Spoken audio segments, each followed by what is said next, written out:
Welcome to this edition of the Native News Update. I'm your host for today's program, Paul DeMain. Many of the stories read here can also be found at our website at IndianCountryNews.com.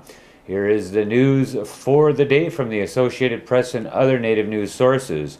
Former Navajo Housing Authority Chief Executive accused of accepting gambling chips from a construction company in exchange for $38 million worth of federal housing contracts, and the firm's owner have been indicted by a federal grand jury in Nevada. U.S. Attorney in Nevada Greg Brower said 52-year-old Chester Carl and 66-year-old William Aubrey face charges of bribery and conspiracy to commit bribery. Aubrey, owner of the lodge builder, also was charged with 2 counts of embezzlement and theft from a tribal organizations in the May 19th indictment that was unsealed May 27th, Brower said. Aubrey allegedly bribed Carl with $194,950 in casino gaming chips from June 2002 to November 2006 in exchange for favorable treatment for the construction company. Aubrey and Carl appeared last week before a U.S. magistrate judge in Nevada and pled not guilty to the charges. They were released on personal bonds pending the trial. After a ruling from a federal appeals court, a judge in Rapid City, South Dakota, has resentenced 2 of 28 people who operated a drug ring on the Pine Ridge Reservation. Flint Thomas Red Feather, Colin Spotted Elk, and 2 other people were convicted of distributing drugs, with Geraldine Blue Bird, who was the leader. 23 other people pled guilty during the course of the investigation. The 8th U.S. Circuit Court of Appeals said a judge had to clarify how much cocaine was tied to Red Feather. His sentence was reduced from 200 months to 151 months in prison. The appeals court overturned a gun charge against Spotted Elk, but it didn't change his sentence of 352 months in prison. Both men indicated they planned to appeal the new sentences. The International Border Bridge on the Akwesasne Mohawk Reserve in Upper State New York was supposed to be opened yesterday for some time by authorities, so that local residents seeking to go home were allowed to pass through the border bridge there, according to Akwesasne's Chief Tim Thompson, who said at a public meeting on June 1st. The border crossing to the United States is to remain closed, he said. Representatives from the Akwesasne community will be at the end of the bridge at Cornwall to ensure that people coming and going are residents of the reserve, not would-be border crossers into the United States or others seeking to join Native protests over the Canadian government's plan to arm the border guards who work at the border. Those border guards walked off their job on June 1st. The U.S. and Canadian authorities closed the entranceways to bridges on both parts of that access to Cornwall Island, and the border post, after local Mohawk warriors threatened to storm the facility if border guards showed up, armed as they indicated they would starting June 1st under a new Canadian program to arm the border guards. Thank you. Housing Secretary Sean Donovan says the government will offer more than $250 million in housing grants to American Indians and Native Alaskans as part of the federal stimulus package. The competitive grants can be used to purchase land, build new homes, and retrofit existing homes to make them more energy efficient. The money comes from the $787 billion stimulus plan signed into law February 17th by President Obama. Donovan said the money could reduce crowding on reservations and improve living conditions for Native Americans across the country. The U.S. Small Business Administration today announced the appointment of Clara Pratt as National Director for the agency's Office of Native American Affairs. As National Director, Pratt will help to ensure that American Indians, Native Alaskans, and Native Hawaiians seeking to create, develop, and expand small businesses have full access to the necessary tools available through the SBA's entrepreneurial development, lending, and procurement programs.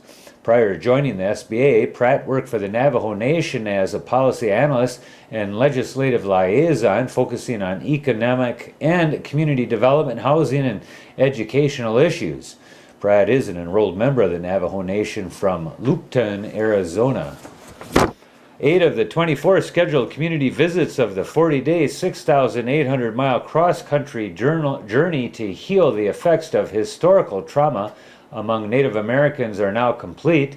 Over 1,000 participants in urban, rural, and reservation communities have spent a day of listening, learning, grieving, and smiling as the often forbidden topic of the legacy of boarding school era abuses is placed on the table in an open and healing way. We are starting to see the truth about the lie coming in, said Don Coyas, president of White Bison Incorporated, during one of the site visits.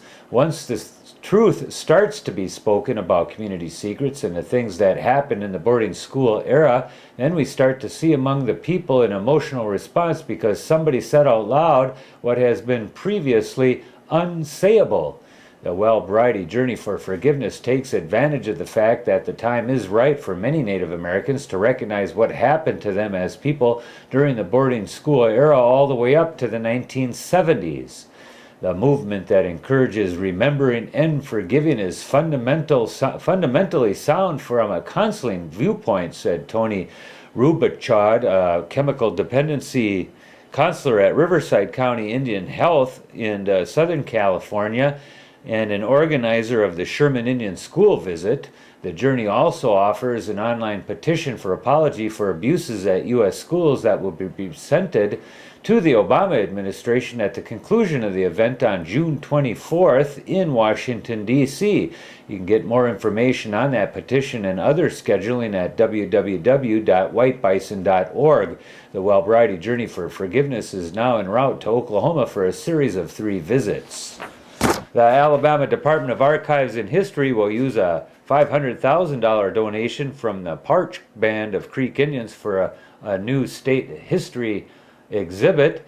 Robert M. McGee, a council member of the Alabama's only federally recognized tribe, presented the gift in a ceremony at the Archives Department. Archives spokesman Steve Murray said last week that one section of the new gallery with 7 exhibits will focus on a period in Alabama history that included the Creek's contact with the first settlers. The exhibit, This Is Our Land, covers the period from 1702 to 1819. A date for completing the $10 million museum project that includes the redesign of all exhibits hasn't been set yet. Work began in the year 2002. A reservation deep in the Grand Canyon has long been known for its towering blue-green waterfalls, but returning tourists are being greeted by an altered landscape as the tribe reopens the site. One waterfall is lost, another has taken a totally different course, and new ones have formed after summer floods last year swept through the area and forced the Havasupai tribe to close the popular tourist destination to outsiders. Tribal members have worked for months to clear debris, rebuild bridges and trails, and dig out the campground, picnic benches, and other things covered by knee-deep mud. It will start to take on a different beauty, a different look, said Charlie Chamberlain, who delivers mail to the tribal village of Supai. It may be more beautiful than it was before. We'll just have to wait and see. The reservation is located to the west of the Grand Canyon National Park. Those who hope to travel there might have to wait a while though. Reservations at the local lodge and campground are booked through mid-July. And that is the latest roundup of news from Indian Country on this edition of the Native News Update. We want to thank our underwriters for helping us with this broadcast, and you for joining with us again and again and again. Stop by soon. Miigwech.